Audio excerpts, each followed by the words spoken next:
안녕하십니까. 이번 시간에는 이제 4세기를 좀 봐야 될 것 같습니다. 4세기는 교부학에서 황금기라고 이야기를 할 수 있을 정도로 우리들이 한 번쯤은 들어봤던 교회의 성인 교부들이 맹활약했던 그런 시기라고 이야기를 할 수 있겠습니다. 4세기 하면은 이런 그 황금기가 도래하게 된 아주 중요한 그런 계기들이 있죠. 그 중에서 가장 큰 계기는 뭐니 해도 여태까지 박해받던 교회가 이제는 정식 종교로 인정을 받게 되었다라는 얘기예요. 그 전까지 우리 그 천주교는 렐리지오 일리치타, 법적 테두리 안에 들어오지 못한 종교였었어요. 그런데 313년 그 유명한 콘스탄티누스 황제의 밀라노에서의 그 칙령을 통해 가지고 드디어 렐리지오 리치타, 즉 법적인 교회로 인정을 받게 되고 신앙의 자유를 획득하기에 이르게 됩니다. 300년에 걸친 기나긴 박해의 종식이 이제 오게 된 것이죠. 그리고 이 3세기에 단순한 천주교의 믿음의 자유뿐만이 아니라 392년은 로마 제국의 국교가 되기에 이르게 됩니다. 근데 무슨 일로 콘스탄티누스가 이 천주교를 승인했을까? 근데 단순한 승인 정도가 아니고 콘스탄티누스는 천주교에 대한 큰 호감을 느끼게 됩니다. 물론 본인도 나중에는 이제 죽기 직전이긴 하지만 이제 세례를 받고 천주교 신자로 들어오게 돼요. 콘스탄티누스의 애시당초부터의 그 천주교에 대한 입장은 극히 정치적이었었습니다. 지난 시간에도 말씀드렸듯이 이 로마 대제국은 3세기부터 흔들리기 시작을 했어요. 그러다 보니까 한 황제가 통치하던 로마 제국이 이제 이 4세기에는 어떤 일이 벌어지게 되냐면은 동서로 두 개로 나누고 그 두 개로 나눠진 제국 동방과 서방을 또 두 명의 통치자들에 의해서 국가가 운영되는 거죠. 제국이 운영되는 것이죠. 권력자가 4명인 거예요. 이걸 테트라르키아라고 얘기합니다. 사두 정치죠. 4명의 사람들이 협의하에서 제국을 쪼개가지고 이제 분할 통치 하게 되는 건데요. 근데 모든 권력은 이제 하나로 집중되기에 이르지 않습니까? 아주 기나긴 그 정치 투쟁의 결과로 마침내 콘스탄티누스가 제1 그 권력자가 되게 이르게 되는 것이죠. 그러니까 한 명의 황제가 돼버린 거예요. 콘스탄티누스 때. 한 명의 황제인 것처럼 이 로마 제국도 하나로 일치할 수 있는 길을 찾아야만 됐던 거죠. 고대 로마는 원래가 로마에 가면 7개의 언덕이 있지 않습니까? 그 7개의 언덕 중에서 깜피돌리움이라는 언덕이 있어요. 로마에 가면은 거기 로마 시청이 지금 있는데 그 언덕에 로마의 제신들을 쫙 세워놓고 이 신들을 함께 공경하는 사람들이 로마인이었거든요. 근데 이게 안 통하게 되는 거예요. 과거 이탈리 반도에만 있으면은 그것이 정신적인 어떤 그 포커스가 돼가지고 로마인들을 하나로 일치시킬 수 있었는데 이제는 수많은 종교들이 있고 수많은 사상들이 있고 수많은 언어들이 있고 이들을 하나로 일치시키기가 만만치가 않았던 거예요. 그런데 콘스탄티누스가 보니까 이 박해받는 이 그리스도교는 어느새 자신의 제국 내에 다 퍼져 있어. 심지어는 황실까지도. 콘스탄티누스가 박해를 하지 않을 수밖에 없었던 이유는 자기 엄마가 천주교 신자였거든요. 그 유명한 성녀 헬레나입니다. 콘스탄티누스는 그리스도교를 도구로 모든 제국 내 사람들을 하나로 일치하고자 싶은 그런 정치적 의도가 있었던 것이죠. 하나의 제국, 하나의 종교, 하나의 하느님, 하나의 신앙. 근데 이제 문제가 생겨요. 무슨 문제가 생기게 되는 거냐면은 천주교가 여태까지 박해받는 중에서는 지하에 있었지 않습니까? 그리고 3세기부터는 지하에 있는 그 교회들도 저마다 자기들의 팀 컬러를 가진 그런 신학이 이제 발전되기 이렇죠. 알렉산드리아 학파, 로마 학파 뭐 이렇게 북부 아프리카. 이 지하에 있을 때는 몰랐는데 지상에 딱 올라와 보니까 아이고 교회가 하나가 아닌 거예요. 너무나 다른 거예요, 이게. 예를 들자면은 읽는 성경책이 다 달라요. 더 기가 막힌 얘기는 부활이 우리 신앙의 핵심이잖아요. 부활절 날짜가 달라요. 더 기가 막힌 것은 그들이 믿는 신앙이 다르다라는 거예요. 전례와 신경이 다른 거는 고사하고 신앙이 그 핵심마저도 이제 다르게 되는 거예요. 그러면서 수많은 이단들이 이제 우후죽순처럼 나오게 되죠. 동방의 가장 대표적인 건 아리우스 이단, 서방의 도나투스, 펠라기우스, 아폴리나리우스, 반성령동자들 등등 막 수많은 이단들이 이제 나타나게 되는 것이에요. 그 중에서 가장 대표적인 게 이 아리우스예요. 이 아리우스가 왜 위험한 거냐면은 우리는 그리스도교잖아요. 근데 아리우스가 생각하는 그리스도는 이게 모든 그 그리스도 신자들이 받아들일 수 없게 되는 겁니다. 아리우스에게 있어서 이 그리스도는 두 번째 하느님인 거예요. 진짜 하느님이신 성부 하느님께 종속되는 거라는 거예요. 그러니까 무슨 말이에요? 콘스탄티누스의 입장에서 볼 때는 교회가 하나인 줄 알고 그 하나를 이용해서 제국을 하나 시키려고 했는데 교회가 하나가 아니었던 거예요. 가장 핵심적인 것은 성경 틀리고 뭐 부활절 날짜 틀리고 그렇다고 칩시다. 그런데 그 그리스도교의 창시자가 누구냐라는 커다란 퀘스천 마크 앞에서 사람들은 당황한 거죠.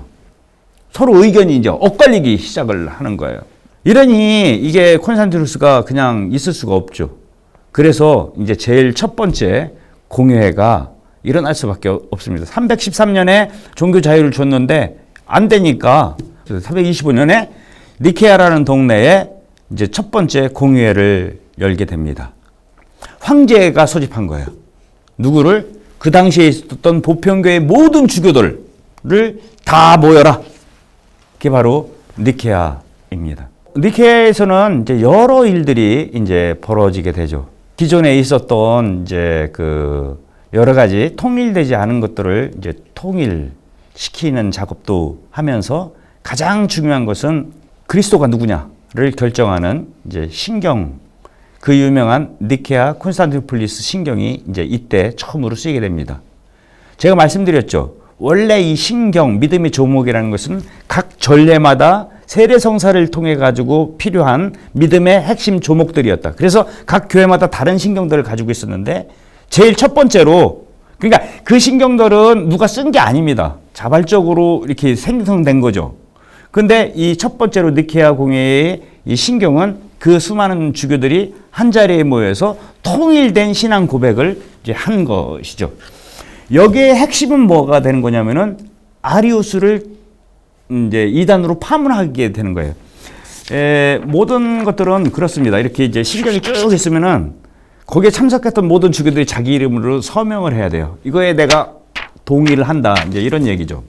아리우스만 거기다 이제 쓰질 못하게 되는 거예요. 그래서 이제 쓰지 못했으니까 이제 파문을 내려지게 되는 거죠.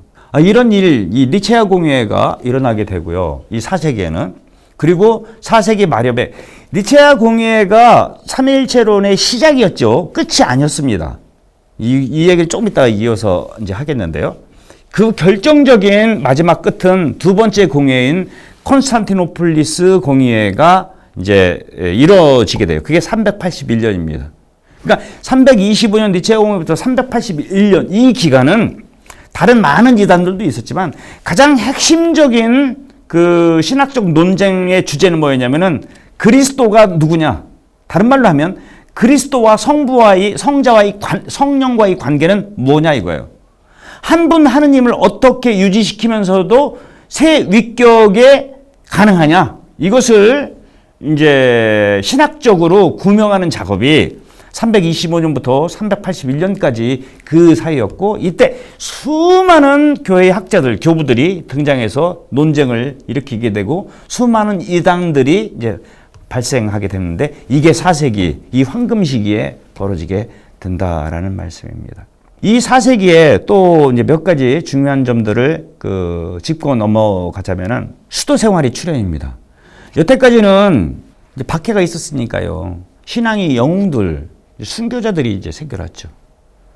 이제는 박해가 없어요. 신앙의 영웅들이 없어지게 되는 거예요. 그러다 보니까 새로운 신앙의 영웅들을 교회는 필요로 했죠. 그 누구예요? 남이 자기를 죽이는 것이 아니고 내가 나를 죽이는 수도 생활의 초창기 모습들이 이 4세기에 막 불붙듯이 번지게 됩니다. 한꺼번에 누구한테 배워서 가르친 것이 아니라 저 나일강 유역의 알렉산드리아, 북부 에집트, 나일강 상류, 또 팔레스티나, 또 소아시아, 카파도키아, 심지어 로마, 더 나아가서는 불란서, 갈리아 지방, 더 나아가서는 영국까지도. 이런 일들이 이제 요원에 불붙듯이 확 퍼지게 되죠. 이 수도 생활이 이 4세기에, 물론 그 이전에도 수도 생활에 대한 흔적들은 있었어요. 근데 이렇게 조직적인 하나의 운동, 평신도 운동으로서 교회의 새로운 영적 영감, 활력을 집어넣는 그런 일들이 이 4세기에 일어나게 되죠. 또 이 4세기는요, 기존에 있었던, 이제 여태까지는 지하에서 있었으니까 뭐 그렇다 할 만한 전례, 뭐 핵심적인 미사의 전례 이런 거 세례 성사 있겠지만 지상으로 오게 되면서 이제 이런 전례들이 이제 되는 것이죠. 황제의 의전, 하느님의 황제보다 더 높잖아요. 하느님 공격에는 그런 예절들이 이제 생겨나게 되고요. 이렇게 긍정적인 면도 있지만 부정적인 면도 있습니다. 왜냐하면은 교회의 외형적인 성장 이면에는 부정적인, 그러니까 극히 세속화되고, 여태까지는 박해시대 때는 신앙을 갖는다라는 것은 뭐예요? 자기 목숨을 걸고 하는 거였거든요. 이제는 그렇지가 않아요. 출세를 위해서, 이웃과 잘 지내기 위해서, 주교들도 심지어는 좀 직책을 가기 위해서, 뭐 이런 그 세속주의가 교회에 들어오게 되고, 그렇기 때문에 교회는 쇄신해야만 했던 것이죠. 이 쇄신에 수도 생활은 큰 몫을 했어요. 근데 또 다른 것도 필요했죠. 이제는 교리 체계라는 것이 필요하게 됐습니다. 체계적인 이제 교리가 이제 이때부터 이제 이루어지게 되죠. 이런 모든 일들이 이 4세기에 이제 벌어지는 일들입니다. 어마어마한 이단들도 있었지만 그 이단들과 교회의 여러 가지 문제점들을 해결하기에 나타난 불세출의 이제 교부들이 이때 등장하게 되는 것이죠. 이 4세기 교부들은 너무 많기 때문에 다 할 수는 없고요.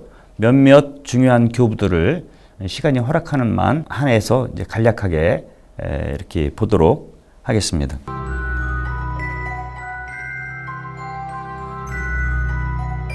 니체아 공예와 연관지어서 가장 중요한 교부는 알렉산드리아의 총대 주교였던 성 아타나시우스라고 이야기를 할 수 있겠습니다.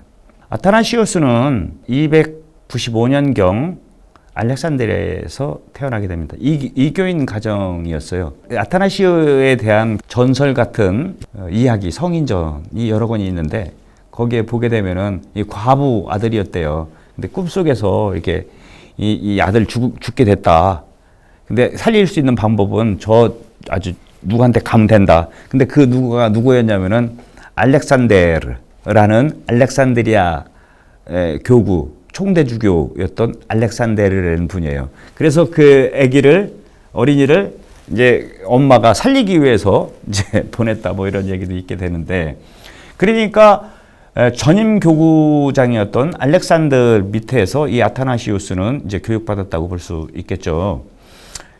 그래서 그런지 325년에 당연히 알렉산드리아의 총대주교였던 알렉산데르 주교는 니케아 공회에 참석하게 되는데, 이때 아타나시우스는 부제로서 공회에 자기 주교님 보좌하는 입장에서 참석을 하게 됩니다.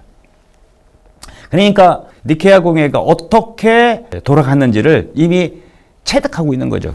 그리고 아리우스가 그 니케아 공회의 가장 큰 골칫거리였는데 뭐가 문제고 어떻게 처리해야 되는지도 이제 알고 있었죠.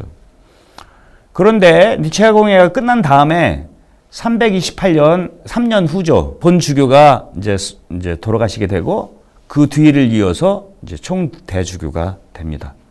그로부터 45년간 교구장 직무를 수행해야만 해요. 근데 이 45년은 형극의 세월이었습니다. 이 양반한테는. 니체아 공회에서 아리우스는 패배했어요.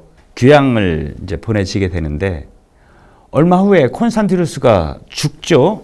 근데 그 후임자들은 아리우스를 더 좋아했어요.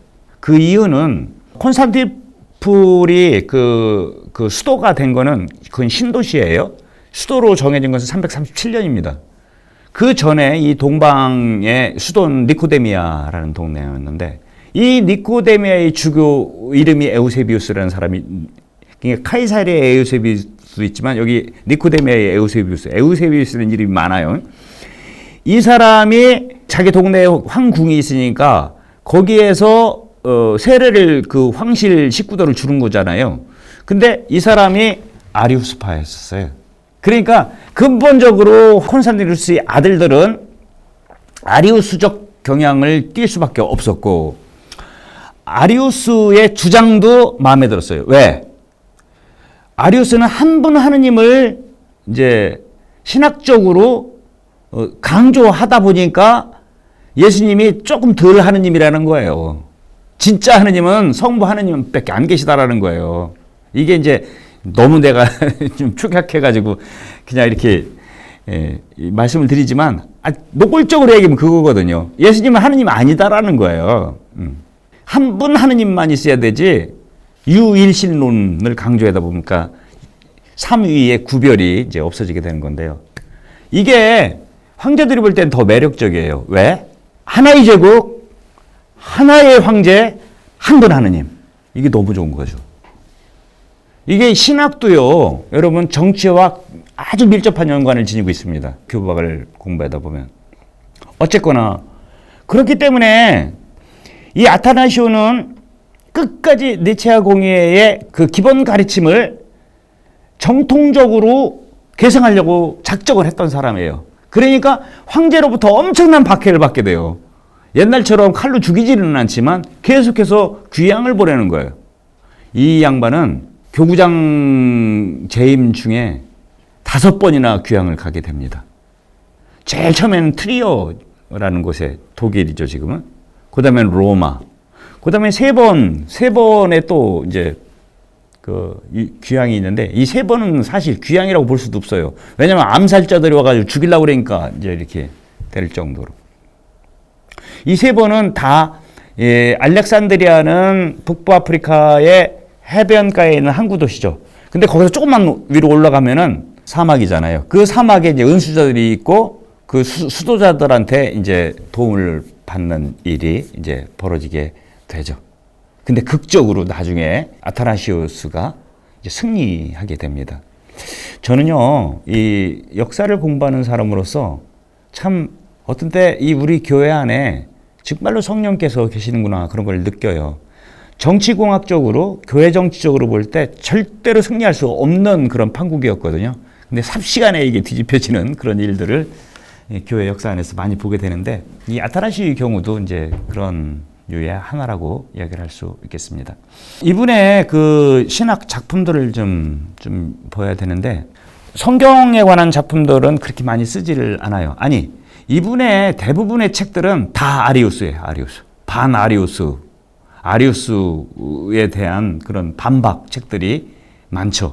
아리우스파 반박변론, 니케아 공회의 교령, 아리우스파의 역사, 반아리아니즘, 하여튼 평생을 이는 그 아리아니즘이라는 이단하고 이제 싸운 사람이에요. 삼위일체에 관한 책들을 제외하고 몇 가지 중요한 책을 이야기하자고 한다면은 부활절 축일 서간집이라는 겁니다. 이게 뭐냐면은 알렉산드리아는 청대주교예요. 북부 아프리카의 지금으로 치면은 교황이에요. 빠빠. 그래서 인근에 있는 예하 교구의 총대주교라는 겁니다. 근데 이 총대주교는 부활절 전에 축제, 알렉산드리아 전례를 따르고 있는 예하의 모든 교회에 그 축제일에 대한 그런 편지를 쓰게 됩니다. 왜냐하면 지금처럼 무슨 매일 미사책이 있는 것도 아니고 뭐 달력이 맨날 있는 것도 아니고 오늘이 무슨 요일인지 아는 사람도 제대로 없어요. 여기 고대이기 때문에. 그래서 매년 부활절 날짜를 정해줘야 돼요. 그래야 다 알죠. 부활절 날짜를 정함으로써 이제 언제 단식하고 다른 절제들은 어떻게 해야 돼. 근데 요거만 알려주는 게 아니고 그때 있었던 이슈들을 첨가해가지고 이제 메인 목적은 부활절 축제 날짜 그거지만 이제 그거에 교회 어른으로서 이제 하시고 싶은 말씀을 이렇게 전하는 건데 축일 서간은 매년 쓰여지는 거예요. 근데 367년 서간이 굉장히 중요해요. 이 양반이 주교된 지 39번째 보낸 서간인데요. 이게 왜 중요하냐면은 이게 전체 교회에서 제일 첫 번째로 신약성경 27권의 목록이 안에 들어있는 거예요. 그 말은 뭐냐? 여태까지는 그 목록이 발견되지 않고 있다라는 거예요. 니케아 공회의 산물로서 이 27개의 신약성경 정경이 이제 지금 우리가 보는 정경 목록이 이제 확정되게 있는 것이죠. 그 이전 우리 많이 봤죠. 무라토리우스 그 뭐 단편이라든지 카이사르의 에우세비우스가 전한 거 보면은 지금 우리가 읽는 신약성경하고 다르다니까요. 근데 이게 지금 딱 맞는 목록으로는 이가 이제 쓴 책이 있다. 또 하나 이제 중요한 책 중에 하나는 안토니우스의 생애라는 책입니다. 이 책은 이야기로 쓰인 수도 규칙서라고 이야기할 정도입니다. 제가 말씀드렸죠. 4세기에 은수 독수자들이 이제 그 수도 생활이 막 퍼지기 시작했다. 이 안토니우스 이 책은 이후에 모든 수도 생활에 성경이 최고지겠지만 하여튼 버금가는 엄청난 영향을 미치게 됩니다. 대표적으로 성 아우구스티누스도 이 책 때문에 회심했다고는 볼 수 없지만 이 회심에 아주 중요한 역할을 하는 게 안토니우스의 생애가 됩니다. 한 수도자가 어떻게 하느님께 나아가는지에 대한 이야기식의 책이라고 할 수 있겠어요. 근데 그렇게 재미있지는 않아요. 재미있지 않고 처음부터 끝까지 막 영적 투쟁인데 이것도 언제 한번 시간이 되면은 같이 읽어보면서 왜 이 책이 중요한지를 이제 함께 공부해 왔으면 좋을 것 같습니다. 어쨌거나 이 아타나시오의 가장 큰 주적은 아리우스였다. 그러면 아리우스가 어떤 주장을 했는지 잠시 보도록 하겠습니다. 아까도 얘기했지만 아리우스는 알렉산드리아 교회의 일반 신부님이었어요. 사제. 근데 이 사제가 이 강론 중에 이제 엉뚱한 소리를 하는 거예요. 아리우스라는 사제도 뭐 좋은 마음으로 했겠죠. 그 하느님을 설명하다 보니 하느님은 분명히 한 분 하느님이시잖아요. 근데 성자 예수 그리스도는 과연 어떻게 이 관계를 맺어야만 하는가? 이제 이게 문제가 됐던 거예요. 하느님은 그리스 말로 아겐네토스. 아 하면은 아니다, 없다. 뭐 이런 뜻이고요. 겐네토스라는 게 뭐냐면은 나음을 받다. 어디로부터 존재가 기인한다. 뭐 이런 뜻이에요. 라틴 말로 하면 제네라시오죠. 제네레이션. 뭔가 발생시키는 거잖아요. 그러니까 발생되지 않은 분, 아겐네토스. 이게 하느님의 가장 대표적인 속성이다라는 거예요. 근데 성자는 성부로부터 나음 받으셨잖아요. 이걸 제네라시오라고 얘기를 해요. 제네레이션 된 거예요. 근데 이 겐네토스라는 말을 그리스 말로 이인 어떻게 생각하냐면은 이 크티스마. 그 말은 크레아시오. 창조됐다라는 거예요. 그래서 아리우스는 어떻게 얘기하냐면은 플라톤이 얘기하는 그 하느님, 성부 하느님은 너무 높으신 분이기 때문에 이 물질 현상 세계를 창조하시기 위해서는 매개자, 중개자가 필요했다. 그 매개 중개자가 누구냐? 바로 로고스다. 그 로고스를 통해서 보이는 유형무형의 모든 것을 창조하셨다. 그런 차원에서 이 로고스, 즉 예수 그리스도께서는 성부 하느님에게 종속되는 분이고 따라서 진짜 하느님이라고는 볼 수 없다. 물론 이 피조물 세계와는 현격하게 질적으로 구분되는 분이다. 그것만 확실하다. 그래서 이런 분은 하느님은 아니고 호테오스. 영어로 치면 더 가시예요. 정관사 더를 안 붙여요. 신적인 분. 진짜 하느님, 신적인 분, 피조세계. 이렇게 나눠버린 거예요. 따라서 이 로고스는, 예수 그리스도는, 로고스는 엑스니일로, 무로부터 창조되었다. 그래서 이가 한 아주 중요한 말이 있어요. 그게 뭐냐면은 없던 때가 있었다. 없던 때가 있었다는 거는 뭐예요? 없다가 만들어졌다는 거 아닙니까? 이렇게 예수님을 설명한 거예요. 이 삼위일체가 본격적으로 아직 이제 드러나지 않았는데 이 아리우스 한 사제의 이 이야기는 수많은 파급을 일으키게 됩니다. 이는 자기 주장을 내세우기 위해서 노래로 만들어요. 노래. 우리 옛날에 막 두꺼봐 헌집줄 깨는 것처럼 자기 걸 노래를 만들어 퍼뜨려요. 그게 막 난리가 난 거예요. 그러니까 알렉산드리아 교회에서 당장 교회 회의를 해가지고 파문을 시키죠. 근데 이는 사제직은 알렉산드리아에서 했지만 진짜 출신은 저쪽 안티오키아입니다. 시리아 사람이에요. 나중에 이제 배우시게 됐지만 이의 스승은 또 이단이었거든요. 아리우스는 과도하게 그리스 철학을 가지고 우리 신앙의 신비를 대입하려고 했던 거예요. 그리스 철학에 있어서 이 로고스는 세상을 창조하고 조정하는 편지의 원리였거든요.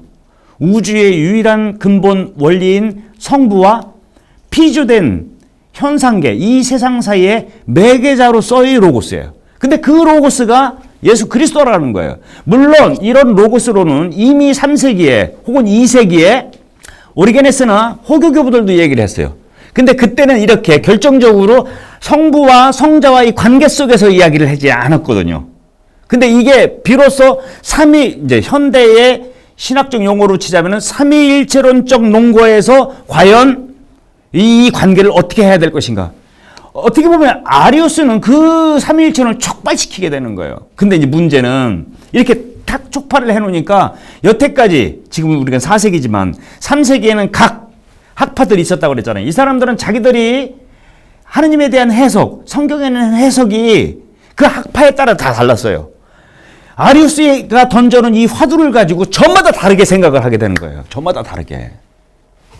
그래서 니케아 공회가 벌어졌고 니케아 공회의 신앙 고백문 나는 믿습니다. 크레도 인 우눔 데움 파트르 옴니포테 나는 믿습니다. 한 분 하느님 전능하시고 이 고백문은 썼지만 가장 중요한 이 니케아 공회의 신앙 고백문의 가장 중요한 것은 성자 예수 그리스도께서는 창조되지 않고 나시어 성부와 동일 본질이시다라는 개념이에요. 하느님으로부터 나시는 하느님, 빛으로부터 나시는 하느님, 참 하느님으로부터 나는 참 하느님. 우리 한국교회가 사도신경만 하는데 사실 니케아 공회 이거 해야 돼요. 이게 하여튼 우리 저건데 여기서 가장 핵심적인 게 성자는 성부와 동일 본질이라는 얘기예요. 이거를 그리스말로 호모우시오스라고 그래요. 호모 하면은 이게 그리스말로 같다, same, 같다. 우시아 하면 본질이에요. 본질이 같은 분이다, 성부와 성자는. 아리우스는 이 이야기를 받아들일 수가 없어요. 왜 받아들일 수가 없냐면은 본질이 달려야 되는 거예요. 하느님, 성부 하느님 한 분밖에 안 계시고 이 로고스는 다른 거예요. 제2의 격이 다른. 이게 받아들일 수가 없게 되는 거예요. 그러니까 그 신앙 고백문에 아리우스는 사인을 할 수가 없게 된 거죠. 그래 아리우스는 귀양 가요. 그리고 다 끝납니다.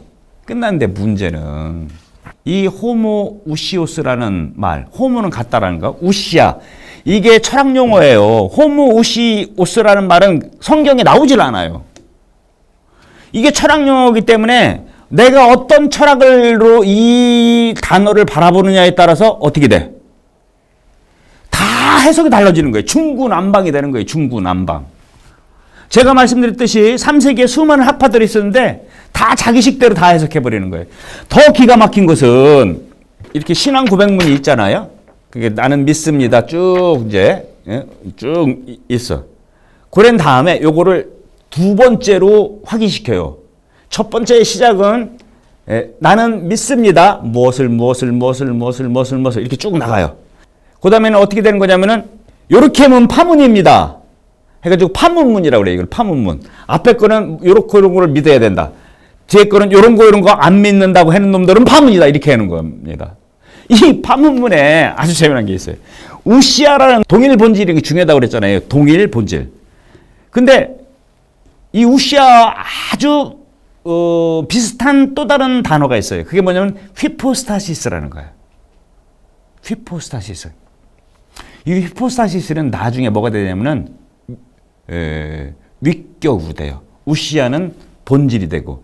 그러면 요즘 우리 삼위일체론에서 하면 어떻게 정통 삼위일체론은 하느님은 한 본질이시고 한 본체이시고 한 실체이시고 세 위격이십니다. 성부, 성자, 성령. 이게 삼위일체론이잖아요. 근데 요때 요 한 본질 할 때는 우시아라는 거고 나중에는 이게 세 휘포스타시스라고 해요. 근데 이때는 이 용어상 이게 철학적으로 볼 때는 동의어거든요. 그러니까 이게 문제가 되는 거예요. 어떻게 문제가 되느냐. 우시아하고 휘포스타시아하고 같은 뜻으로 된다면은 성부와 성자가 동일 본질이라는 뜻은 성부와 성자가 동일 위격이라는 거예요. 성부와 성자가 동일 위격이 되면 이걸 양태론이라고 합니다. 사벨리아니즘이라는 이제 삼위일체론의 또 다른 이단의 한 종류가 되게 되는 거예요. 이러니까 싸이는 다 했지만 이 모든 동방에 있는 교부들은 이 난리가 난 겁니다. 난리가 나. 그러면서 이제 막 찢어지기 시작을 하게 되는 거예요. 그럼 이제 다시 아타나시오로 이제 들어가서 아타나시오의 해법은 아타나시오는 어떻게 보면 호모우시오스라는 단어를 가장 끝까지 손에 쥐고 있었던 사람이에요. 그런데 이것 자체가 성경에 관한 말씀이라 이에 많은 책들은 아리우스가 잘못했다고는 이야기를 하지만 이 호모우시우스를 설명하려고는 잘 안 해요. 그 대신 이게 굉장히 중요하죠. 구원론적으로 본 거죠. 아주 중요한 말입니다. 성경에서 아버지에 대해 언급되는 모든 말들은 성자에게도 그대로 적용할 수 있다. 단 이름만은 다르다. 이건 굉장히 중요한 아타나시우스의 이야기입니다. 무슨 말이냐? 성부께서 영원하시면 성자 또한 영원하시다. 성부께서 전능하시다면 성자 역시 전능하시다. 이게 뭐냐면은 성부에 대한 속성과 성자에 대한 속성이 일치한다 이거예요. 이거는 알렉산드리아 학파, 즉 오리게네스부터 시작된 이 알렉산드리아의 신학 전통에 있어서 굉장히 중요한 신학적 키워드입니다. 그 코무니카시오 이디오마툼이라고 얘기해요. 신인 속성 교환 이론이 이제 또 이제 저기가 되죠. 근데 이 신인 속성 교환 이론이 왜 근거를 두느냐 하면은 구원론 때문에 와요. 구원은 하느님만 하실 수 있는 거잖아요. 근데 예수님이 하느님이 아니라고 하면 예수님이 하셨던 3년 동안의 모든 일들은 하느님 일이 안 되는 거예요. 그러면 예수님이 구원자가 될 수 없다 이렇게 얘기가 되는 거예요. 제가 너무 쉽게 얘기하는 거 이렇게 쉽게 얘기 안 해요. 막 책 두껍게 썼는데 쉽게 얘기하면 그렇다라는 거예요. 예수님은 하느님이어야만 해요. 왜? 예수님이 한 활동이 우리가 그게 구원이라고 한다면 예수님이 십자가상의 죽음이 구원의 결정적인 그 하느님의 일 성사가 되기 위해서는 그분은 하느님이어야만 한다. 이게 이 양반의 기본적인 논리였어요. 호모우시우스는 꼭 잡고 있지만 이거에 대해서 이성적 설명은 잘 하려고 안 했어요. 왜냐하면 그것 자체가 철학 용어였기 때문에. 이런 비슷한 일이 성령한테도 일어나요. 그게 뭐냐면은 이 세라피온이라는 이제 인근 주교님이 문제가 생겨가지고 편지를 써요. 주교님, 우리 동네에 이상한 놈들이 나타났습니다. 성령께서 하느님이 아니라고 이제 이 트로피코이라는 사람들인데 성령은 그냥 위격이나 존재, 실체가 아니라 그냥 성화 은총일 뿐이다. 하느님의 에너지다. 막 이렇게. 이때 이제 그 답장으로 이제 첫 번째 성령론을 써요. 이 세라피온의 편지가 교회 역사상 제일 첫 번째 성령에 관해서 언급된 교부, 그러니까 한 주제, 성령만 가지고 한 거라고 이야기를. 여기서도 똑같아요. 여기서도 성령께서는 우리 우리가 하느님을 닮아가고 우리가 영적으로 성화, 성덕의 길로 가는데 그분이 그 역할이고 기능이다. 즉 성화의 주관자인 그분이 피조물이라면 성화의 대상이 돼야 되는 거 아니냐. 이것도 똑같죠. 아까 그거랑 그 구원론적 차원에서 바라보는 게 되는 거예요. 우리가 성령에 의해서 성부와 성자와 성령에 의해서 하느님의 아들로 자녀로 다시 태어났는데 성령이 하느님이 아니라면 성자가 하느님이 아니라면 이거 어떻게 됐냐 이 이야기죠. 성령께서는 그렇기 때문에 결코 피조물에 속할 수가 없다. 하느님의 본성에 속하는 존재다. 이게 이제 세라피온의 이제 이야기예요. 아타나시오에서 굉장히 중요한 건 구원입니다. 구원. 아타나시오는 이 구원은 오리게네스의 전통 속에서 이 구원을 뭐라 그러면 신화라고 해요. 신화. 우리가 하느님을처럼 되는 거예요. 테오이시스. 그리스 말로는 라틴 말로는 이걸 데이피카시오라고 그래요. 데이피카시오. 신화. 이 신화는 하느님만이 가능하다. 성자나 성령이 피조물이라면 그리스도의 구원 사업과 성령의 성화 작업은 결국 피조물의 행위일 뿐이다. 따라서 이 두 위격은 당신들이 그 역할로 우리를 구원할 수가 없다라는 결론에 이르게 되는 것이죠. 아타나시우스에게 있어서 구원은 하느님의 본성에 참여하는 신화, 하느님의 본성에 참여하는 거야. 그리고 그 주체는, 이니셔티브는 하느님만 가지고 계시다. 근데 우리는 성부와 성자, 성령으로 세례를 받았고 성령에 의해서 성화되고 성자에 의해서 구속받지 않았느냐. 따라서 아리우스나 트로피코이 같은 사람들은 이제 잘못된 것이다 라고 이렇게 아타나시우는 얘기를 합니다. 이 위대한 대신학자 이렇게 아타나시우스를 이렇게 짧은 시간에 이야기할 수밖에 없게 되네요. 언론은 다 하고 나중에 따로 좋은 책들을 따로 이렇게 리비전하는 그런 시간을 갖도록 하겠습니다. 감사합니다.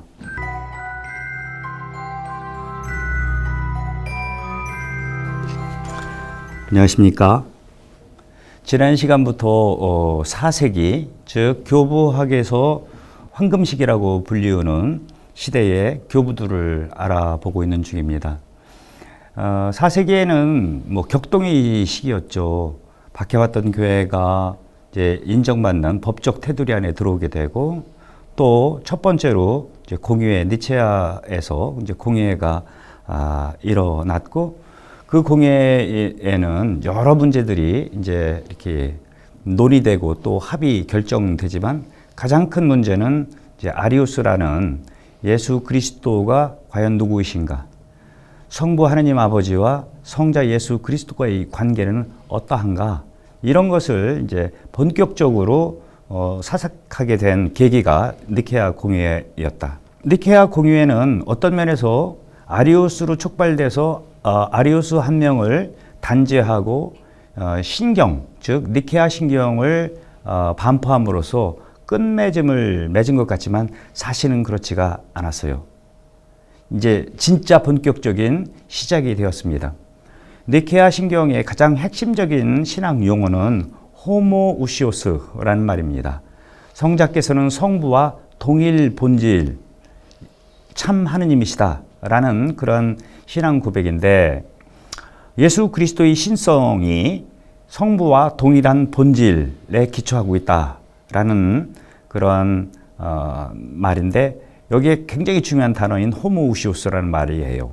근데 이 말이 성경에 나와 있지 않다라는 이야기입니다. 호모, 같아, 같은, 같다. 그리고 우시아, 본질, 본체, 본성이라고 번역되는 이 우시아, 같은 본질, 같은 본성이라는 말이 각 철학파마다 또 신학적 입장마다 이것들을 다르게 이제 해석할 수 있게 되는 겁니다.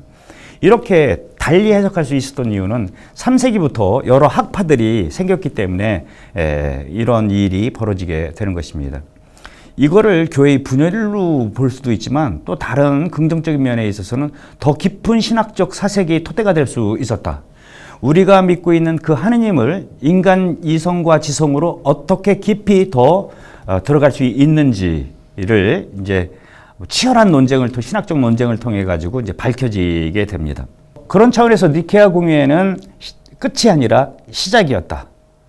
이 호모우시오스를 동조하는 니케아의 신앙 고백문을 끝까지 고수하려고 하는 입장들을 우리는 니케아파라고 불리우고, 그 키워드를 호모우시우스에 두었기 때문에 호모우시아니라고 부릅니다. 이런 이들은 많지가 않았어요. 이 필두가 됐던 사람이 이제 지난 시간에 봤던 성 아타나시오입니다. 그리고 또 작은 세력이지만 그 니케아파와는 아주 정반대의 파죠. 하나를 극좌라고 하면 하나는 극우라고 할 수 있는데요. 아리우스는 이제 책을 많이 남기지를 않습니다. 아니, 남겼어도 그 책은 금방 다 소각되죠. 근데 이 아리우스와 같은 노선에선 이제 그 신학자들이 등장하게 되는데, 이 아에티우스라는 사람하고 또 에우노미우스라는 사람인데, 이들은 다 주교들이었었습니다. 여러분들, 이단이 되기 위해서는 저 같은 신부는 이단도 안 돼요. 이단이 되기 위해서는 주교님 이상은 껴야 이단이 됩니다. 아리우스도 커졌던 이유는 아리우스를 동조하는 주교들이 있었기 때문에 이제 그렇게 되는 건데요. 어쨌거나 이 아리우스의 주장을 계속해서 피고 있던 사람들을 아노메이파라고 합니다. 아노모스, 그리스 말로 아노모스는 다르다라는 뜻이에요. 같음도 인정할 수 없다. 네? 성부와 성자는 다르다. 그래서 이걸 아노메이파라고 하고, 한국말로는 글쎄요, 비유사파, 같지 않다는 것을 주장하는 파 정도. 그러니까 하나는 니케아파, 동일 본질파, 비동일 본질파, 이렇게 극좌 극우가 있어요. 이 가운데에 있는 사람들이 이제 문제입니다. 이 사람들은 이제 중도인데, 그 필두에 앙키라의 바실리우스라는 사람을 필두로 해가지고 이 양쪽에 있는 그 극좌 극우의 중도적 성격을 지닌 거대한, 가장 많은 이 사람들이 있는데, 이 사람들을 호메우시아니라고 불러요. 한국말로는 유사 본질파. 왜? 호모 플러스 우시오스. 우시아가 이제 동일 본질이라고 하면은 호모, 영어 알파벳 영어로 하면은 HOMO 이렇게 되는 건데, 이게 같다, the same이에요. 근데 비슷한이라는 말은 HOMO에다가 I자만 붙이면 그걸 호모이라고 해요. 호모이는 비슷하다라는 거예요. 그러니까 성부와 성자는 비슷한 본질이다, 이렇게 이제 얘기를 하는 거예요. 이런 사람들이 되게 많았어요. 왜 이런 이야기를 할 수밖에 없냐면은, 지난 시간에 이제 들으셔서 알겠지만, 이 니케아 공회에서는 우시아와 휘포스타시스를 거진 동의어로 봤어요.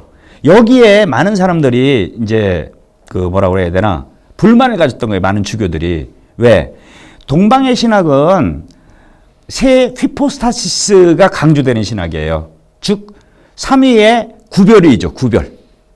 구별을 강조하는 사람들에게 성부와 성자가 같다라는 말은 이게 양태론 혹은 사벨리아니즘이란 이단으로 해석될 수 있다라는 거예요. 그래서 대부분의 동방 주교들은 이 호모우시우스라는 이야기를 받아들일 수가 없었어요. 왜?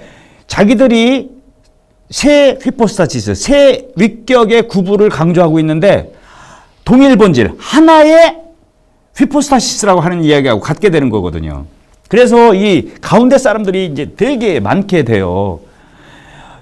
여기다가 하나가 더 붙습니다. 이 파는, 그러니까 보세요. 호모우시우스파, 그 다음에 아노메이파, 극좌, 극우, 그리고 가운데 호메우시아니, 유사본질파. 요 마지막 네 번째는 또 있어요. 호메이파예요. 호메이파는 우시아도 붙지 않고 휘포스타시스도 붙지 않고 그냥 비슷하다. 그냥 비슷하다. 근데 이 사람들은 너무 싸움을 하니까 하나로 모으려고, 그냥 여기는 정치적인 구호만 있는 겁니다. 정치적 구호. 그리고 여러분들이 황제라면 누구를 가장 좋아하겠어요? 황제는 뭐 동일 본질이고 유사 본질이고 이런 거 상관이 없어요. 그냥 일치만 하면 되는 거예요. 근데 그런 조건을 따지지 않고 그냥 단순히 호메이, 같다라는 이 파를 지지할 수밖에 없었던 거예요. 그러니까 어떻게 보면은 어마어마한 소용돌이 속에서, 그러니까 교회 안에 세속의 정치까지 이제 개입하게 되게 되는 겁니다. 한쪽에서는 니케아 공회를 사벨리아니즘, 즉 양태론적 그 신앙 고백이라고 하고, 또 한쪽 세 휘포스타시스를 주장하는 사람들을 바라볼 때는 삼신론이라고 또 이렇게 오해할 수 있는 요지가 너무나 많았던 거예요. 이것이 각자의 신학적, 정치적 입장에 따라서 그야말로 극도의 혼란이 이제 벌어지게 됩니다. 이때 이 모든 것을 정리했던 위대한 세 명의 교부들이 나타납니다. 이 사람들, 이 세 명을 흔히들 가파도키아의 세 교부라고 얘기합니다. 삼총사예요, 삼총사. 그 중에 가장 그 좌장이라고 할 수 있는 카이사리아의 바실리우스를 잠깐 보도록 하겠습니다. 카이사리아의 바실리우스, 카파도치아의 바실리우스인데요. 이 양반은 별명이 우리 교회가 붙여줬죠. 막뉴스. 마그누스. 이 말은 대자입니다. 위대한. 교부 중에 이 위대한 이 대자를 붙는 교부는 몇 명 되지 않아요. 레오 교황님, 그리고 그레고리오 교황님, 그리고 이 양반밖에 없습니다. 위대한. 왜 위대하냐? 이 생애를 얘기하려면 또 이것만 해도 글쎄요, 한나절 해도 짧은데 가능한 짧게 해보도록 하겠습니다. 이 바실리우스는 330년경 지금 터키 중부 지방 카파도키아 지방에서 태어나는데 아주 열심한 천주교 집안에서 태어나게 돼요. 여러분들 오리게네스 공부할 때 오리게네스의 수제자 중에 기적의 그레고리우스라는 사람을 기억하시는지 모르겠습니다. 오리게네스한테 카이사리아에서 배운 다음에 자기 고향 카파도키아에 가서 이제 뭡니까? 이제 오리게네스 영성, 사상, 신학을 이렇게 이제 가르치는 선생이 되게 되는데 이 제자 중에 여성 제자가 있었습니다. 이름이 마크리나인데요. 이 마크리나가 누구냐면은 바실료의 할머니입니다. 그리고 성녀예요. 이 할머니가 이미 성녀고 그 이전에 이름 모를 조상들 중에는 순교자들도 있었습니다. 그러니까 얼마나 신앙교육 속에서 자라나는지를 우리는 알 수 있게 되죠. 거기다가 여기가 10형제거든요. 10형제. 10형제 중에서 이 장남이에요. 근데 딸 나다가 아들 난 거거든요. 제일 큰 누나는 나이가 많죠. 그 누이는 할머니 이름을 따서 마크리나입니다. 그래서 우리는 대마크리나 할머니, 작은 마크리나 이제 손녀 딸. 이 작은 누이 마크리나도 굉장히 대단하신 분입니다. 이분의 전기를 막내 동생이 쓰게 되는데요. 여성 수도자의 제일 첫 번째 전기가 바로 이 마크리나의 생애입니다. 둘 다 성녀죠. 마크리나도 성녀, 작은 마크리나도 성녀. 그리고 큰아들 바실리오, 성 바실리오. 그리고 동생 둘이 있었는데 둘 다 죽여졌어요. 하나는 니사의 그레고리오라고 성 니사의 그레고리오입니다. 또 하나는 세바스테의 베드로죠. 이도 죽여졌고 성인이에요. 그러니까 한번 보세요. 하나, 둘. 그러니까 할머니, 누나, 본인, 남동생 둘. 그냥 한 집안에 성인이 이렇게 많아요.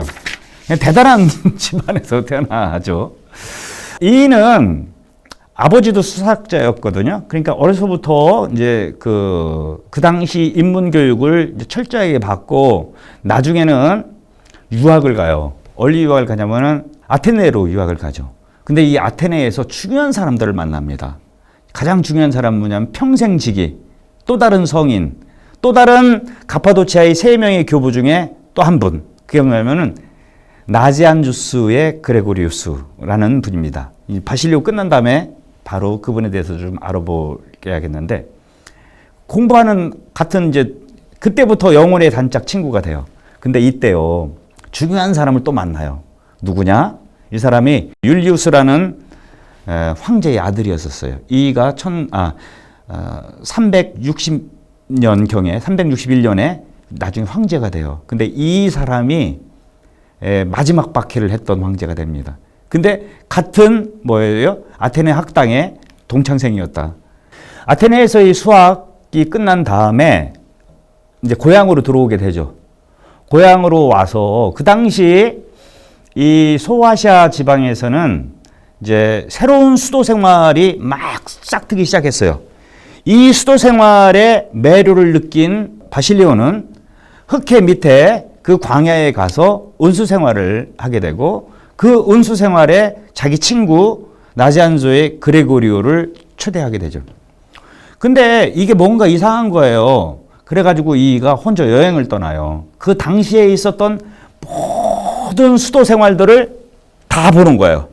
그러니까 이 사람이 터키 중부에 있었는데 시리아, 팔레스타인, 그리고 이집트 북부의 그 나일강 유역에 있었던 그 은수자들, 독수자들, 그리고 이때 마침 파코미우스라는 사람에 의해서 회 수도 공동체, 그러니까 함께 모여 사는 이것까지 다 섭렵을 한 다음에 이가 와서 뭐를 하게 되냐면은 이른바 바실리우스의 수도 규칙서를 쓰게 됩니다. 규칙서는 아시아티콘이라고 그랬는데 대아시아티콘, 소아시아티콘이 있지만 이 기본이 되는 이 그 성경 신학적 토대라 할까? 모랄리아라는 아주 중요한 책을 쓰게 돼요.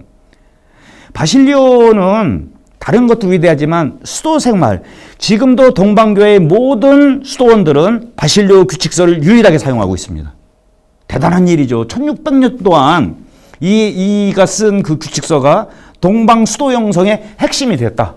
그러다가 이제 이렇게 수도 생활을 전념하다가 364년에 카이사리 에우세비우스, 그 유명한 교회사를 쓴 사람한테 이제 사제소품을 받고 그 후에 그 뒤를 이어서 370년에 주교품에 오른 지 10년도 못 돼서 379년 한국 나이 50살에 이제 그것도 새해 첫날 1월 1일 날 이제 돌아가시게 돼요. 그런데 우리는 1월 1일 날 천주의 모친 대축일이라 1월 2일 날을 이제 기념일로 보내고 있는데 혼자만 하는 것이 아니라 영혼의 단짝 친구 나지안조의 그레고리우스와 함께 이 1월 2일 날 이 가파도치아 교부들을 이제 전례적으로 우리는 기념하고 있습니다. 이분이 쓴 책은 너무너무 많아요. 너무너무 많은데 그걸 다 말씀드릴 수는 없고 중요한 책 몇 가지만 얘기하자면은 콘트라 에우노미움, 그러니까 에우노미우스, 아까 말씀드렸죠. 에우노미우스는 그 아리우스파의 아주 수장이었다. 이 사람을 반박하는 책인데 삼위일체론에 대한 책이죠. 여기에서 그 유명한 미야 우시아 트레이스 히포스타세이스, 즉 개념을 정리해요. 니케아 공회 같은 경우에는 우시아와 휘포스타시스, 그러니까 본질과 본성과 위격, 이게 막 헷갈려서 이렇게 사용했는데 이 책을 통해 가지고 바실리오는 그냥 그리스 말로 딱 정해 버립니다.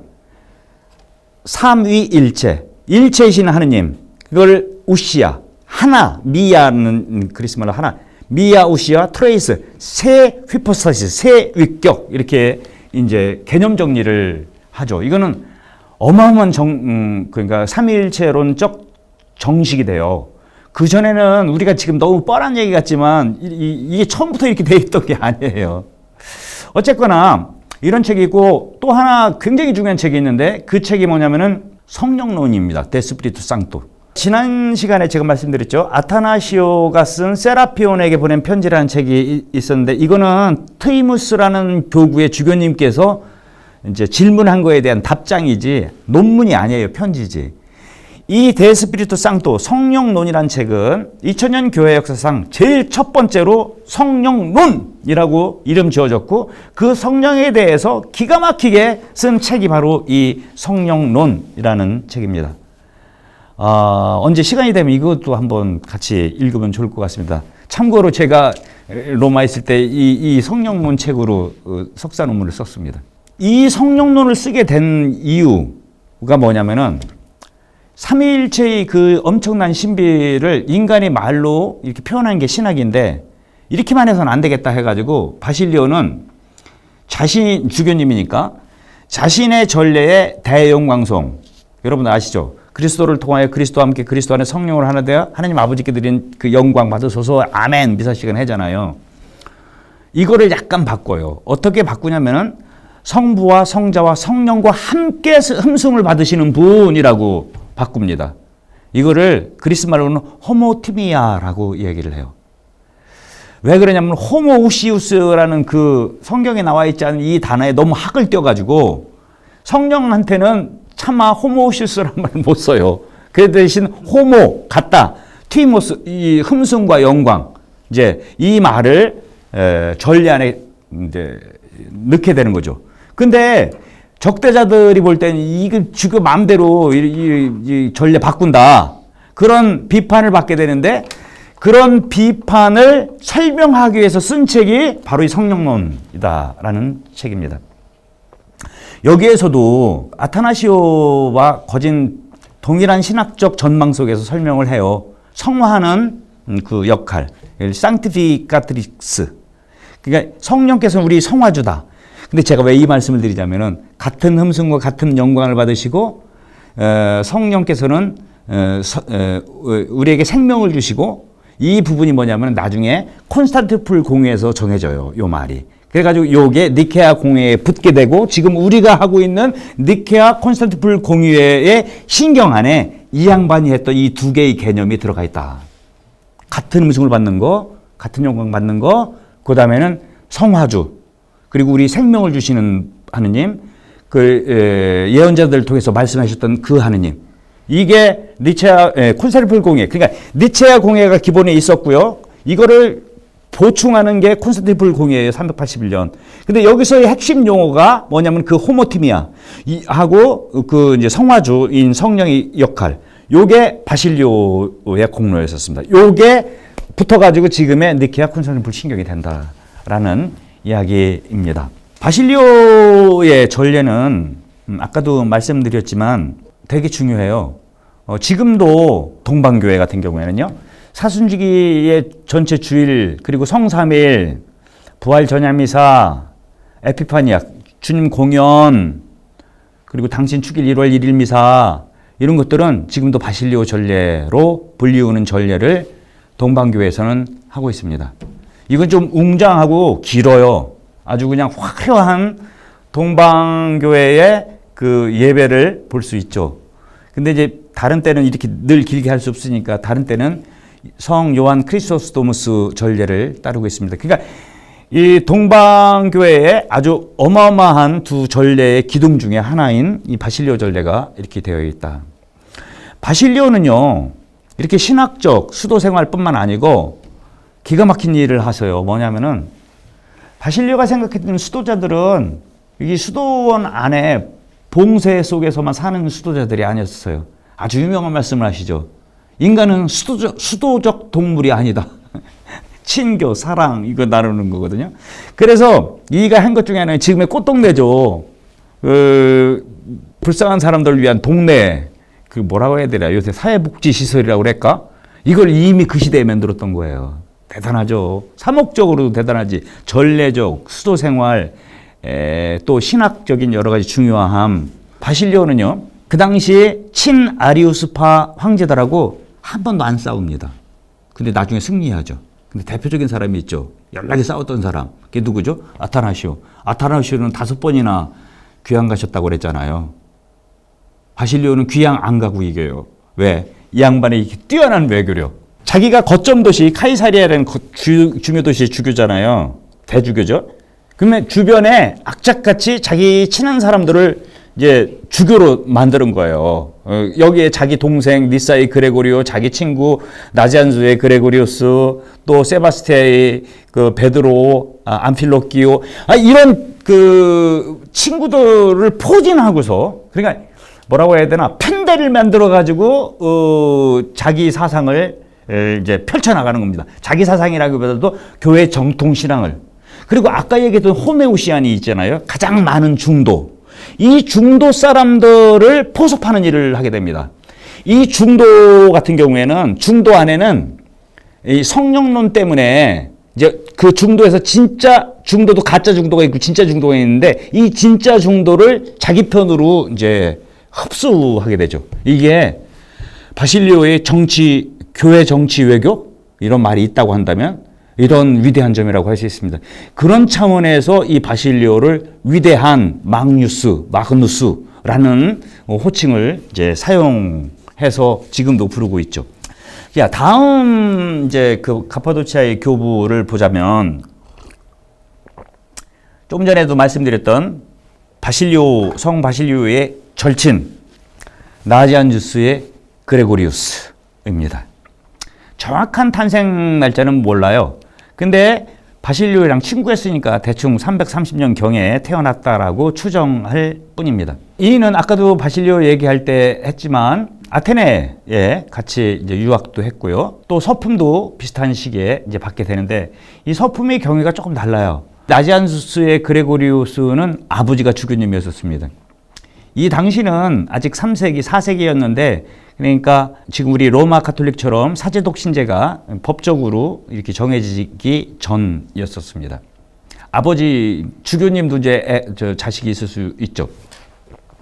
근데 아들이 너무 똑똑하거든요. 그래서 이제 아버지가 이제 아들에게 이제 서품을 권유해줘. 이제 뭐 싫었어요. 이는 그 바실리오처럼 옛날 이 뛰어난 교부들은 특히 4세기 교부들은 수도 생활을 더 동경했습니다. 왜냐하면은 이 복잡한 이 투쟁의 한복판으로 이 사제가 된다는 것은 뛰어드는 거를 의미하는데, 반면 수도자들은 속세를 떠나서 그 유명한 후가문디, 세상으로부터 도피해서 하느님만 바라보는, 마치 현송룡 타불산에서 그 예수님이 별하는 모습을, 그 아름다움을 관상하는 게 이게 이들의 꿈이었거든요.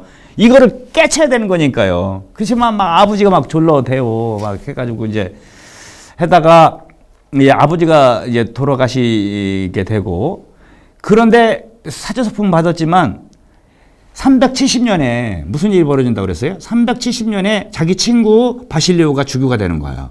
근데 바실리오가 이 친구, 사제인 친구 그레고리를 내비둘 수가 없어요. 똑똑하고 자기 편으로 또 다른 주교를 만들고 싶어가지고 카이사리아의 위성도시라고 할 수 있죠. 우리가 지금 대전, 여기 세종이지. 세종이라고 한다면 뭐 조치원, 조천에 또 조천 사람들이 싫어할래나. 하여튼 위성도시라고 하죠. 큰 도시. 거기에 사시마라는 조그만 동네가 있는데 그걸 새 교구로 만들어가지고 그 작은 교구에 주교 소품을 그냥 줘버려요. 이게 이제 아까 얘기했던 그 외교죠. 바실리의 외교. 근데 이제 애시당초부터 이렇게 진리에 대한, 관상에 대한 그 달콤함을 느꼈던 이제 주교님이라 이제 도망댕겨. 이게 하기 싫어가지고 도망댕겨. 나중에는 자기 스스로가 얘기를 하죠. 성령의 포로가 돼가지고 이제 잡혀와가지고 본격적인 주교 생활을 잘 하시게 되는데, 원래 이는 사시마라는 작은 교구의 주교가 되는데요. 거기에는 이미 아리아니즘, 그러니까 그 이단들이 이미 장악을 하고 있었던 거예요. 자기 힘으로 깰 수가 없어요. 그러다가 아버지가 돌아가신 다음에 나지안주스라는 곳에 그냥 주교는 주교지만 거기 교구장은 아니지만 있다가 어떤 일이 벌어지냐면은 바실리오의 엄청난 승리죠. 정치적 승리, 신학적 승리가 되니까 이도 그 말씀을 되게 잘하셨거든요. 그런데 그 당시 새로운 수도가 이제 생기죠. 그 수도 이름이 콘스탄티노플리스예요. 이 우리로 치면 세종시죠. 세종시가 세워졌는데 거기에 새 교구장으로 이 나지안스의 그레고리오를 부릅니다. 그게 379년이에요. 379년이 뭐냐면 자기 친구가 죽을 때입니다. 바실리오가. 이제 여기에 이는 더 어깨에 책임감? 뭐 이런 게 들게 되고, 갔더니 이게는 개판 5분 전인 거예요. 콘스탄티노플리스도 이미 아리아니즘에 막 쩌든 도시가 됐었어요. 근데 이게 웬걸. 미사가 드릴 성당도 없어가지고 가정집에서 해야 되고, 천주교 신자들이 작아서 다 이단들이 막 이미 다. 이런 상태에 대반전이 일어나게 됩니다. 새로운 황제가 등극하는데 그 황제가 바로 테오도시우스 황제예요. 테오도시우스 황제는 가톨릭 편이었거든요. 그리고 이 테오도시우스 황제의 적극적인 지지 속에서 381년 콘스탄티노플리스 공의회가 이루어지게 되는 거고, 381년 공의회의 의장이 누가 되냐? 그 도시의 주교였던 나지안주스의 그레고리우스가 공의회 의장이 되면서, 이거를 뭐 말할 것도 없어요. 이제 뭐 황제 천주교 편이었죠. 주교 의장 주교가 이제 나지안주스의 그레고리오였고, 그러면서 이제 성공적으로 자기 친구 바실리오의 신학 사상을 완전히 이제 흡수해가지고 콘스탄티노플 공의회를 성공적으로 이제 끝내게 됩니다. 이 양반이 근데 나중에 끝까지 콘스탄티노플에 살지 못하는 게 적들이 많아가지고 하도 적들이 그냥 밑에서 흔들어 대니까 나중에는 모든 것을 다 내려놓고 자기 그 고향, 태어난 그 고향으로 가셔서 이제 그 고요와 침묵 속에서 남은 생애 전체를 그 어마어마한 그 작품들을 이제 쓰게 되고, 이 작품들은 어떻게 보면 2000년 우리 교회에 큰 보석처럼 남아있는 그런 작품들을 남기게 됩니다. 그러면 잠깐 이 양반이 작품 세계 조금만을 보게 되면은, 이 양반은요, 재미나게 논문을 하나도 안 썼습니다. 그 대신 그 유명한 오라시오, 최고 연설가였었어요. 이 연설이 남아있게 되죠. 그 중에서도 가장 유명한 건 380년 즈음에 5개의 그 신학적 연설은 뭐 어마어마한 연설인데, 이것도 나중에 시간이 되면 한번 보도록 하고요. 그리고 이 양반은 신학을 이렇게 그러니까 논문이라는 것은 문어체잖아요. 기승전결이 있고. 근데 이 양반은 시인이었어요. 운율. 그러니까 라임을 살려서 노래 가사를 통해 가지고 자기 신학 사상을 쓰게 됩니다. 크게 두 개로 나눠요. 교의 신학을 표현하는 거. 또 하나는 수덕 신비, 한 영혼이 어떻게 하느님께 나아가는지.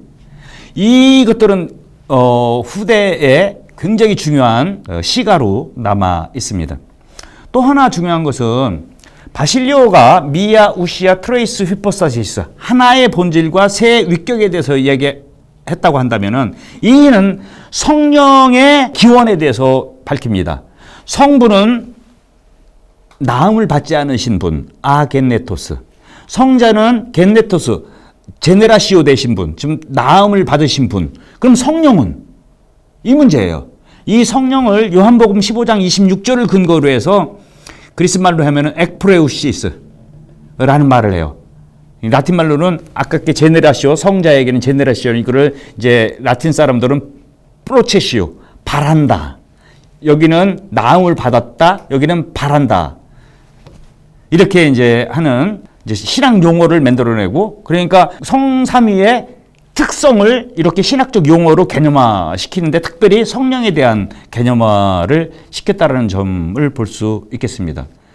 또 하나는 이 양반도 이제 성령론에 대해서 말씀을 하시는데 이것도 마찬가지예요. 구원론적으로 바라보게 되죠. 성령께서 창조된 하나의 힘, 뭐 이렇게 피조물이라고 한다면은 어떻게 나를 신화시킬 수 있겠으며 나를 하느님의 신성애로 이끌 수 있겠는가. 이제 그리고 세례를 통해서 나를 하느님의 자녀로 태어나게 하신 분이 성령이라고 한다면, 그리고 그래야 내가 하느님의 자녀로서 하느님의 신성에 내가 참여할 수 있게 하는 게 성령의 역할이라면 어떻게 성령께서 하느님이 아닐 수 있는가? 이제 이런 거죠. 바실리오 때는 아직 등장을 하지 않는데 또 다른 굉장히 중요한 이단이 살살 피어오르기 시작해요. 그게 누구냐면은 아리오스를 배격하고 아리오스를 반대하는 데는 같은 편이었었어요.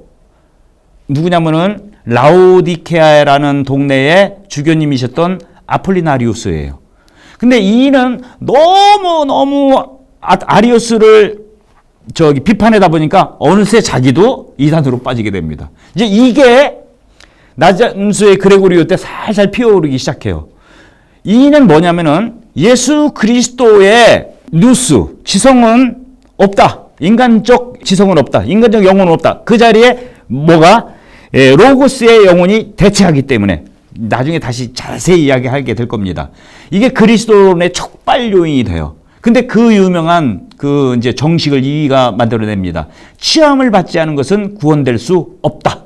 즉 하느님께서 우리 인간을 취한 거죠. 육화라는 것은 우리 영혼도 우리 정신도 우리의 육체도 취함을 받았기 때문에 우리 정신도 우리의 영혼도 우리의 육체도 구원되는 것이지, 예수님께서 취하지 않은 부분이 있다면 그 부분은 구원될 수 없다. 이런 아주 엄청난 그 공식을 만들어내는데, 이거는 앞으로 5세기, 6세기, 7세기에 이르는 전체 그리스도론 논쟁의 핵심적인 격언이 되게 됩니다. 이게 이제 나잔수의 그레고리우스인데요. 다음 시간에 니사의 고리고리를 보고 총체적으로 짧게 가파도치아 교부들의 생애를 좀 정리하는 시간 조금 연장해서 해야 될 것 같습니다. 오늘은 이 정도로 끝내도록 하겠습니다. 감사합니다.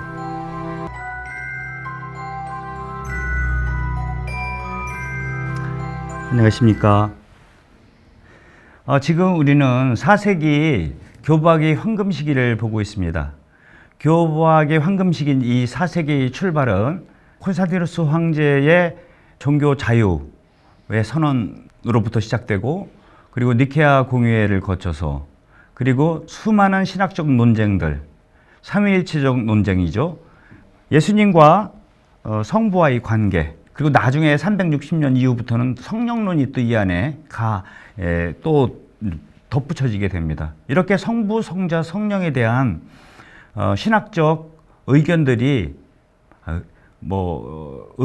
의견이라기보다도 그것도 신학적 충돌이 이제 벌어지는 아주 혼란한 시기였고, 여기에 이제 교회 정치적인 것까지 이제 포함돼서 그야말로 혼돈의 역사가 바로 이 시기였다라고 볼 수 있습니다. 이건 부정적인 표현이고요. 긍정적으로 볼 때는 그만큼 더 심화될 수 있는, 신학이 심화될 수 있는 그러한 시기였다라고 할 수 있고, 전반기에 성 아타나시오가 정통신앙을 주도했다고 한다면 아타나시오가 370년경에 돌아가시거든요. 그 바톤을 이어가지고 위대한 세 명의 가파도키아 교부들, 성 바실리오, 성 나지안주의 그레고리오, 그 다음에 성 니사의 그레고리의 활약이 이제 눈에 띈다라는 말씀을 드렸는데, 지난 시간에 성 바실리오와 성 나지안주의 그레고리오를 봤는데, 또 다른 막내 니사의 성 그레고리오를 보도록 하겠습니다. 형이 330년경에 이제 태어났다고 한다면 이인은 335년에 태어나게 됩니다. 근데 이인은 어려서 원래는 그 사제직을 걸어가지 않아요. 그래서 결혼까지 이제 하게 되는데 그 상처를 하게 되고 독신이 되는 거죠. 그때 이제 나지안주의 그레고리오와 형 바실리오의 그 권유 속에서 이제 수도 생활을 이제 하게 됩니다. 지난 시간에 말씀드렸듯이 바실리오가 그 이제 교회 정치 외교의 아주 달인이라고 그러지 않았습니까? 자기 동생을 또 주교로 서품을 해요. 카이사리아의 또 다른 도시인 니사라는 동네에 이제 주교로 서품을 하게 됩니다. 근데 양반은 굉장히 사색적이고 철학적인 그런 성품의 인물이었습니다. 그리고 또 수도 생활에 대한 미련 때문인지 이제 사목 생활에 그렇게 이제 열성을 다하지 않게 되는데, 이제 형의 죽음과 함께 이제 본격적으로 형의 뒤를 잇기로 작정을 하게 되면서 이제 신학적 논쟁의 한복판에 이제 뛰어들게 되고요. 그래서 당연히 이제 381년 콘스탄티노플 공유에 나름의 역할을 하게 됩니다. 그리고 이제 콘스탄티노플 공유회가 끝나고 3년 뒤에 이제 384년에 이제 사망하게 됩니다. 이분의 그 신학 작품과 신학적 기여를 조금 알아보도록 하겠습니다. 굉장히 많은 그 성경 관련 문헌들을 남겼어요. 그 중에 아가서주회 같은 경우에는 굉장히 중요합니다. 이 아가서주회 하면 여러분들 생각나는 분 계시죠? 누구예요? 아가서 하면 떠오르는 게 무조건 오리게네스여야만 합니다. 오리게네스는 그 아가서의 그 신부를 한 영혼으로 봤거든요. 신랑 예수 그리스도와의 그 영적인 관계를 아가서로서 뭐라고 해야 되나 이게 설명했던 분인데, 이 세 명의 가파도치아 교부들은 어떻게 보면 오리게네스를 한 번도 보지 않았지만 오리게네스의 제자라고 볼 수가 있어요. 그러니까 오리게네스의 제자인 그 기적의 그레고리우스가 자기 할머니의 선생이었고, 그리고 오리게네스의 수많은 책들이, 이 사람들은 당연히 그 책들을 읽을 수밖에 없었고, 이 나지안주의 그레고리우스 그리고 바실리오 같은 사람들은 이걸 안톨로지아라고 그래요. 그 오리게네스의 주요 작품들을 발췌해가지고 또 다른 책으로 단행본으로 엮어냈는데, 필로칼리아레라는 아주 유명한 책을 공동으로 편집할 정도로 오리게네스에 푹 빠져 있었고, 오리게네스의 그 신학 사상이 이 세 교부들한테 기초적인 영양분의 공급원이었다라고 볼 수 있죠. 그런 차원에서 니사의 그레고리오가 아가서를 썼다라는 것은 어떻게 오리게네스의 그 영성신학이 발전해 나가는지를 이제 알 수 있게 되는 거예요. 니사의 그레고리오는 신학적으로도 볼 때 자기 두 형, 그러니까 바실리오와 나지안주의 그레고리오를 더 발전시키고 더 공고한 그런 측면도 있지만, 이분은 어떻게 보면 그리스도교의 수덕 신비 신학의 새로운 장을 열었다. 물론 이 출발점은 오리게네스라고 볼 수 있는데, 이 오리게네스의 바통을 이어가지고 니사의 그레고리오가 이제 더 이제 신학적으로, 말 그대로 요즘으로 치면 영성신학을 시작했다라고, 오리게네스가 영성신학에 어떤 씨앗을 뿌렸다고 한다면은 이제 그게 자라고 성숙되고 뭐 이런 역할을 니사의 그레고리오스가 했다고 할 수 있어요. 그런 차원에서 성경과 신학 작품들은 이제 나중에 이렇게 따로 기회가 되면 보겠고, 신비 신학, 그러니까 영성 신학에 관한 작품 몇 개만 소개할게요. 첫 번째는 동정이라는 책입니다. 이 양반은 원래가 결혼을 했었죠. 근데 이게 결혼한 사람으로서 동정이 얼마만큼, 여기서 동정이라는 건 수도 생활을 의미합니다. 수도 생활이 얼마만큼 복된 삶인지에 대한 수도 신학을 쓴 책이 바로 이 동정이라는 책이고요. 그리고 자기 누나, 큰 누나죠. 큰 누나 이름이 성녀 마크리나인데 이 마크리나의 생애라는 책을 써요. 아하, 이거는 굉장히 중요한 책입니다. 여러분들 성 아타나시오가 안토니우스의 생애라는 책을 써가지고 이 안토니우스의 생애, 사막의 은수자, 모든 수도자들의 아버지라고 불리우는 이 안토니우의 생애를 통해 가지고 수도 신학이 기초가 이렇게 놓였잖아요. 근데 이 남자예요, 남자. 근데 최초로 한 여성 수도자에 대한 생애를 쓰는데 그게 뭐냐면 자기 누나 마크리나의 생애죠. 여성 수도자가 어떻게 살아가야만 하는 건지 그의 완덕에 대해서 이제 이야기한 게 이 마크리나의 생애라는 책입니다. 또 다른 책은 모세의 생애라는 책입니다. 이거는 한국말로 번역되어 있어요. 최익철 신부님이 쓴 건데, 번역하셨는데 번역 잘 하셨으니까 여러분들이 참조하시면 좋을 것 같습니다. 이거를 읽는 사람들은 대부분 십자가 성요한을 떠오르게 됩니다. 어두운 밤에 대해서 얘기를 하죠. 모세가 하느님을 뵐 때가 어떻게 되는 거냐면은 제일 처음에는 환한 불 속에서 봐요. 우리가 잘 아는 탈출기 그 떨기나무 불 속에서, 밝음 속에서 봐요. 근데 시나이산의 그 구름 속에서 하느님을 보게 되고 나중에는 어둠 속에서 보게 되는 거예요. 이는 그런 얘기예요. 이게 이제 니사의 그레고리의 아주 신학적 그 모순어법인데요. 이런 거. 하느님께서는 그 어둠 속에서 더 잘 드러난다. 이것을 그래서 밝은 어두움이라고 얘기해요. 밝은 어두움. 말이 안 되죠. 형용 모순이잖아요. 어두운 게 어떻게 밝고 밝은 게 어떻게 어두워요. 이 모세의 생애를 통해 가지고 이제 후대에 굉장히 커다란 소위 이야기하는 부정신학이라고 해요. 테올로지아 아포파티카의 아주 기본적인 노선이 이제 그림이 이 모세의 생애에 담겨져 있습니다. 언제 시간이 되면은 이 책 한번 읽어보면은 너무 좋을 것 같아요. 하느님을 닮고 하느님을 알아가는 과정이 우리 영성 생활에 그 심화되는 것인데 이 심화의 길은 끊임이 없다. 어떤 데는 어둠 안에서 주님께서 이렇게 나타나시기도 한다. 그래서 이는 엑스타시스를 이야기하지 않아요. 그러니까 하느님과 우리 영혼이 이제 혼연일치가 되는 건데요. 이 엑스타시스의 대표적인 주자가 누구냐면 성 아우구스티누스 뭐 이런 분인데 이 양반은 그렇게 긍정적으로 하느님과 진짜로 일치할 수 있느냐? 그렇지 않다라는 거예요. 아가서를 보게 되면은 아가서의 그 하룻밤 첫날 밤을 신랑 신부가 같이 지내요. 근데 그 다음날 일어나면 그 신랑은 또 없어지는 거예요. 그러면 이 신부는 뭐냐면 그 신랑을 찾아서 또 막 따라가는 겁니다.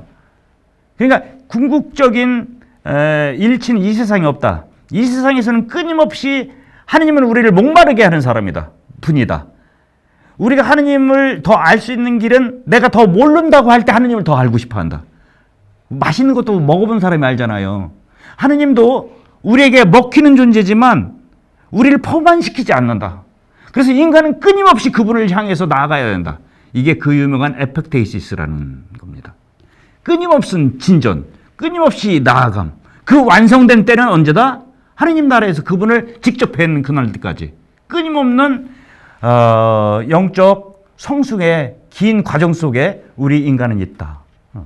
이게 이제 모세의 생애뿐만 아니고 그의 기본적인 영성신학 안에 이제 베이스가 되는 건데요. 이 가파도치아 교부들은 4세기에 있어서 굉장히 중요한 분들입니다. 이 세 교부들은 신학의 여러 가지 주제들을 신학적으로 심화시킨 분들이라고. 그러니까 본연의 의미의 테올로기아. 이건 신학이죠. 테올로지. 이 말 두 개가 붙을 거거든요. 테오스. 하느님, 로고스, 말씀. 하느님에 관한 이야기가 신학이에요. 이것이 본연의 신학이 될수록 했던 인물들이다. 그 전에 많은 교부들은 문제가 다 있어서 그 문제를 해결하기 위해서. 그래서 이 꼰트라, 누군가를 반박하고 논박하고 대항하고 균형이 좀 덜 잡힌 신학이었다면 이분들에게 있어서는 신앙의 굉장히 중요한 여러 가지 주제들, 하느님부터 시작해가지고 한 영혼이 어떻게 하느님께 나아가는지 이 모든 것을 이제 숙성시켰다. 본연의 신학의 궤도로 이렇게 올려놓은 분들이 이 가파도치아 세 명의 교부들이라고 볼 수 있겠습니다. 무엇보다도 이들이 가장 장점은 뭐냐면은 신학 용어를 정리했다. 올바르고 적합한 개념과 용어를 사용함으로써 소모적인 오해, 장황한 설명을 필요 없게 만들었다라는 이야기겠죠. 일례로 바실리오 같은 경우에는 니체아 공예가 모호하게 했던 우시아와 휘포스타시스, 그러니까 하느님 안에 있는 본성이라는 매우 중요한 개념과 위격이라는 중요한 개념이 어떻게 되는지 이 이야기를 그 유명한 정식 미아 우시아 트레이스 휘포스타시스라는 정식을 도출해냈고, 이것을 토대로 해가지고 나잔주의 그레고리우스는 니케아 공예의 핵심 개념이었던 호모우시우스라는 개념을 성령에게까지 이제 적용하게 되고,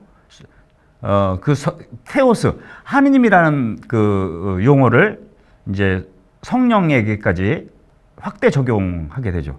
그리고 성령의 발출에 대해서도 새로운 개념을 만들어 내기도 했다. 이렇게 그들은 호모우시우스라는 순수 철학적 용어를, 이 철학 용어를 가지고 우리 신앙의 신비를 설명한다는 게 대입이 안 되는 거예요, 원래가. 근데 이 호모우시우스라는 원래 철학적 용어를 뛰어넘는 신앙의 신비로 신학화해 간 거예요. 이게 무슨 말씀? 글쎄요.